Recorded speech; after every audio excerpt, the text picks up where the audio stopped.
আসসালামু আলাইকুম বন্ধুরা, আজকে আমি পাকা তাল দিয়ে আরও একটি নতুন রেসিপি নিয়ে চলে এসেছি। তো আজকে আমি নরম তুলতুলে পাকা তালের মালপোয়া বানিয়ে দেখাবো। আর প্রত্যেকটি মালপোয়া কিন্তু ফুটবলের মতো ফুলবে। তো চলুন আজকের এই রেসিপিটা দেখে নেওয়া যাক।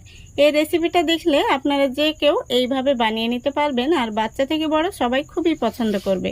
তাহলে চলে যাচ্ছি মূল রেসিপিতে। তো বন্ধুরা, তালের মালপোয়া বানানোর জন্য এখানে আমি তালের পাল্পটা আগে থেকে বের করে নিয়েছি। আর এই তালের পাল্পটা আমি একটি স্ট্রেনারের মাধ্যমে ঘষে ঘষে বের করে নিয়েছি। তো প্রথমে আমি একটি মিক্সিং বোলের মধ্যে নিয়ে নিচ্ছি মেজারিং কাপ মেপে হাফ কাপ সুজি। তারপরে নিয়ে নিচ্ছি মেজারিং কাপ মেপে 1 কাপ ময়দা।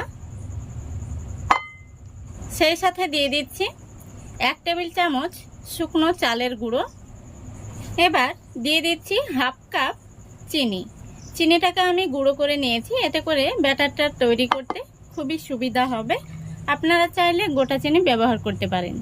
এবার দিয়ে দিচ্ছি 1 চা চামচ গোটা মৌরি, এতে করে মালপোয়ার টেস্টটা কিন্তু দারুণ হবে। আর দিয়ে দিচ্ছি হাফ চা চামচ লবণ। এবার এই শুকনো উপকরণগুলো আমি একটি হ্যান্ড উইচ দিয়ে খুব সুন্দর করে মিশিয়ে নিচ্ছি। দেখুন খুব ভালো করে মিশিয়ে নিয়েছি। এবার আমি দিয়ে দিচ্ছি তালের পাল্প। তো যতটা পরিমাণে আমি সুজি দিয়েছিলাম ঠিক ততটা পরিমাণেই তালের পাল্প দিয়ে দিলাম। আর দেখতেই পাচ্ছেন তালের পাল্পটা কিন্তু একদম ঘন। তো এর চাইতে কিন্তু বেশি দেয়া যাবে না, নইলে ব্যাটারটা কিন্তু ভারী হয়ে যাবে। এখন আমি দিয়ে দিচ্ছি মেজারিং কাপ মেপে হাফ কাপ জল। তো এখানে আমি আরও হাফ কাপ জল ব্যবহার করব। প্রথমত হাফ কাপ দিয়ে দিলাম। এবার একটি হ্যান্ড উইচ দিয়ে খুব সুন্দর করে মিক্স করে নেব। জলটা কিন্তু একবারে দেওয়া যাবে না, এভাবে অল্প অল্প করে দিয়ে মিক্স করে নিতে হবে। দেখুন খুব ভালো করে আমি মিক্স করে নিয়েছি। এখন আমি হ্যান্ড উইচটা তুলে নিচ্ছি। এবার ব্যাটারটা ঢাকা দিয়ে রেস্টে রেখে দেব 5 মিনিটের জন্য।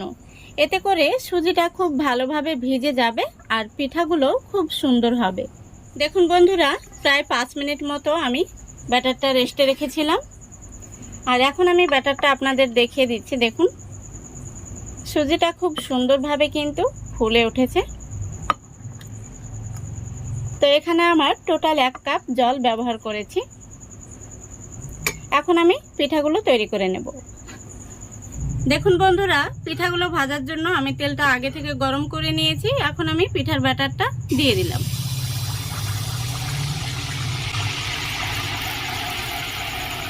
পিঠাটা যখন তেলের উপরে ভেসে উঠবে তখন কিন্তু এভাবে সাইড থেকে হাতায় করে তেল তুলে তুলে পিঠার মধ্যে দিয়ে দিতে হবে। তাহলে দেখবেন পিঠাটা খুব সুন্দরভাবে ফুলে উঠছে। দেখতেই পাচ্ছেন পিঠাটা কত সুন্দরভাবে ফুলে গেছে। তো বন্ধুরা দেখুন, পিঠাটা আমি দুটো সাইড হালকা ব্রাউন কালার করে ভেজে নিয়েছি। আর কতটা ফুলকো হয়েছে এই দেখুন। দেখুন বন্ধুরা, সবগুলো মালপোয়া ভেজে নিয়েছি আর মালপোয়াগুলো কতটা ফুলকো হয়েছে এই দেখুন। আশা করি দেখতে পাচ্ছেন একদম তুলোর মতো নরম, মুখে দিলেই কিন্তু মিলিয়ে যাবে।